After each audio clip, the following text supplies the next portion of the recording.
Hi, the presentation Tips on Study Abroad continues in Volume 3 by Rahul Raj Kumar. Mr. Rahul Raj Kumar is in Germany doing his Master International Management, who will share his hands-on experience for the benefit of the future students. Thank you. Now, talking about Germany particularly, the German language is quite important here. So a lot of people are English educated, but their working language is German. So it is like how we have English in India, and now everybody speaks Hindi on the outside, but in the office, your medium of communication typically is English. The medium of emails, official documents, they're all English.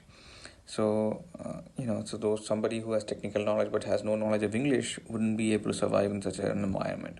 Now, regarding travel to foreign countries, the flight tickets can be booked by you or by through the consultant.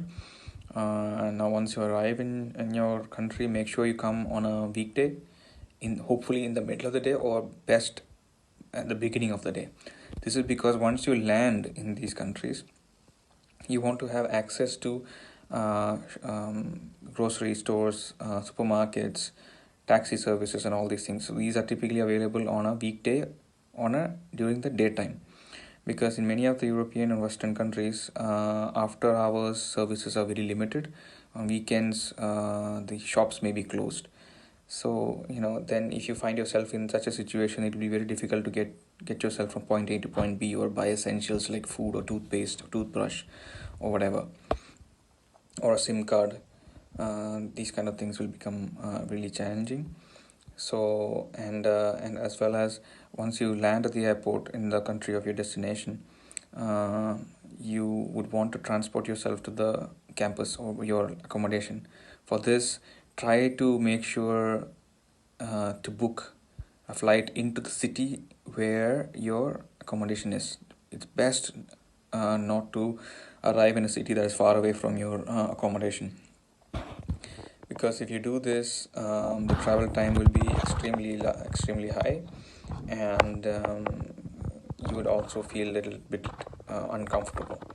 And sometimes the distances are so great, you need to take a train or very expensive taxi, and taxis are very expensive in European countries. And if you take a train, there could be many connections. There could be two connections. You might get a train, but you might miss the second connection. And if there's a language issue, you won't be able to find your way. It'll be difficult for you to find your way all the way to your destination. And the other thing that is very important is having a SIM card that works in the country when you arrive. So either you can get a roaming service for your Indian SIM card. Make sure you do your research and make sure the roaming service is available in the country, and make sure you have a lot of data and you have power banks, so that when you come here, you do not have an issue of communicating. You want to use your translator, you want to use your Google Maps, you want to use the local transport app to find the trains or the buses. All these things are on the mobile phone.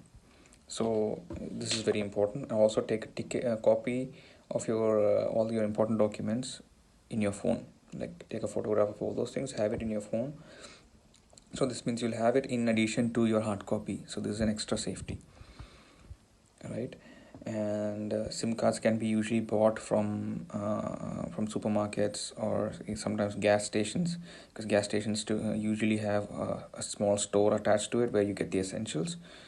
And in case you arrive on the weekend, gas stations are a good place to buy your essential food items or some beverages, or maybe even SIM cards, like I said, because they're open even on the weekends in many countries. When you go abroad, it's always good to have, like I said, a SIM card with a roaming facility, or an international SIM card, a forest card, and some hard currency.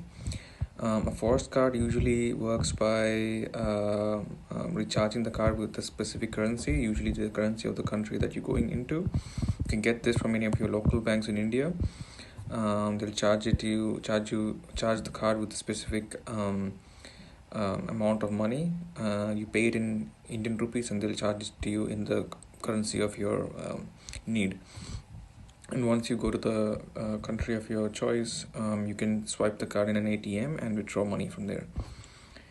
So this will be very useful, and always remember to use the card first and the currency later, because once you finish the currency, there's no way anybody can send you any more hard currency, right? Because it's a physical thing. You bring it with you from India. So you use your card as much as you need, and if it's a card, and suppose you need further money after you withdraw it from your from the ATMs, somebody from India can probably recharge it for you, without you having to visit the bank or anything. So this is better, and because of that, always keep the hard currency separate and only for emergency purposes. So this is a really good way to be prepared when you go to a new country. Now you have to remember that when you convert the currency from Indian rupees to whichever currency you're converting it into, there will be losses, like conversion losses or fees and things like this that you charge. So you have to take that into consideration.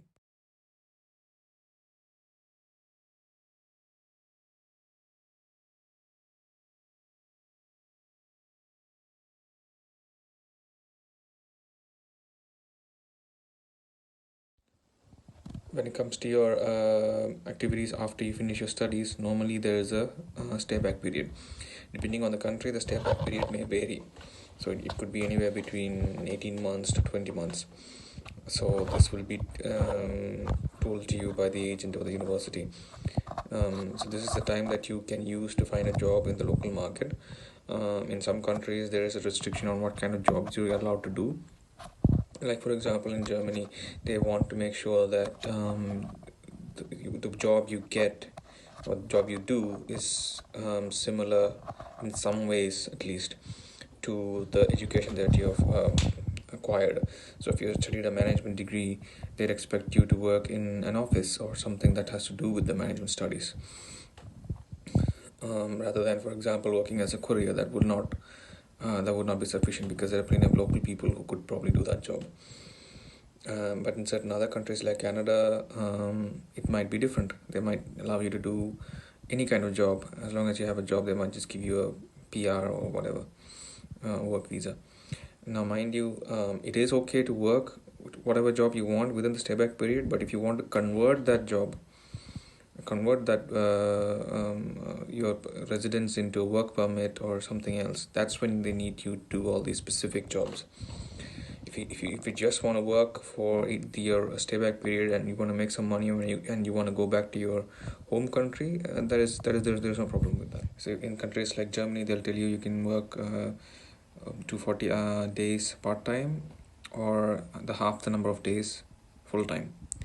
So that you can choose how you want to work, whether you want to finish everything together or you want to do it slowly. That's up to you. Certain other countries might say, okay, you're only allowed to work 20 hours per week, and that's that, and it has to be spread out throughout the year.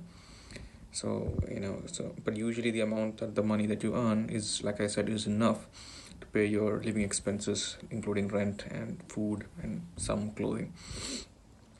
Typically, there'll be a minimum wage in many countries that you go, and that means working 20 hours a week will get you anywhere from 800 to 900 euros or dollars or whatever it is. And that should be sufficient to cover your expenses in most places. So do your research when you find houses to live in. Make sure that the houses that you rent are not too expensive, because housing is one of the biggest expenditures that you'll have. So the more you save there, the more you'll have leeway in terms of spending for other things. Now, when I talked about the completion of the course, one important thing to remember is the thesis that you have to submit at the end of your study program. In many countries, the education is completed only when you submit a thesis. A thesis is something that is 80 pages long, at least, depending on your course. Some if you're in an MBA. If you're enrolled in an MBA program, then the thesis is called a capstone, and normally the number of pages would be a little lower, somewhere around 75 or 70 pages minimum. It has to follow a certain format. You're doing your own research, discovering something new. This is a very big challenge that students face at the end of the master program. Typically, you'd have to do this by first submitting a topic that you want to do research on. I mean, when I say you want to do, it is not optional. You have to do the thesis, but then at least in many cases you can pick your own topic. Take advice from the professor, because writing 80 pages and analyzing it in a very specific format is not very easy. So you need to make sure that the topic you pick is kind of like something you can actually do research on. So don't just pick something that looks fancy or sounds fancy, because then later on you'll end up with not having enough information. So but this is something all master students will probably have to do. Now, of course, master thesis is not may not be a requirement in every university in every country. It probably has to do with your study program, with your country that you're going to. So you can ask about this specifically to your study coordinator or your study abroad consultant. In addition to doing the thesis with 80 pages, you also have to give references. References are usually the source from which you've derived certain information. So if you don't give references, it's like you copied, and that is definitely a very wrong thing to do. It's taken very seriously in many countries. So you'd have to write. You need to have at least 50 or 100 references. Again, this is dependent on the professor who's guiding you, and the way it's done in the country that you're going to. So it's very subjective. I would really recommend that you talk to someone about this, typically somebody in the university or the on the consultant company. Once the master thesis is submitted, this will add to the credits of the program, of your study program, and then your course will be complete. One of the things that you can do to find a job very quickly is an internship. Internship is a special job that you can do at a company. Normally companies advertise this at the job websites and job boards. Typically internships can be part-time or full-time. If it's a part-time internship, you probably will be able to do it simultaneously with your studies. If it is a full-time internship, you will probably have to extend your semester. And normally internships will pay you, so that means if it's a part-time internship, you can take care of your living expenses from this. Another thing when it comes to jobs is that campuses don't have any campus recruitment programs. What they do have instead are job fairs. So once in a semester, companies will come to the university if the university invites them, if they have a program such as this, and you will be able to advertise your self to these companies. And one of the advantages of this job fair is that the companies come to the campus knowing full well that the students do not have prior experience. So they are specifically looking for students who are freshers, who has not worked before. So then this is a very good opportunity for students to find a job. Once the stay back period is over and you still have not found a job, you can apply for a 6 months job seeker visa with or without repatriation. As is the case in many countries, cover letters are very important for finding a job. CVs are naturally a part of finding a job, but cover letters are very important. It is a very cultural thing. In some countries, they want cover letter as a mandatory part of the job application. In some countries, they may not want it. So when you want to apply for a job, you just have to do the research, ask your colleagues, professors, and then you can craft a cover letter according to local customs. Now, of course, once you finish your bachelor's program, or maybe you finish your master's program and you want to study something else, then you can apply for another study program in another university, and based on that admission, you can further extend your student status, your student stay in the country. This you'll probably do in the local immigration office. Thank you for watching our video. If you need any more clarifications, please leave comments in the comment section.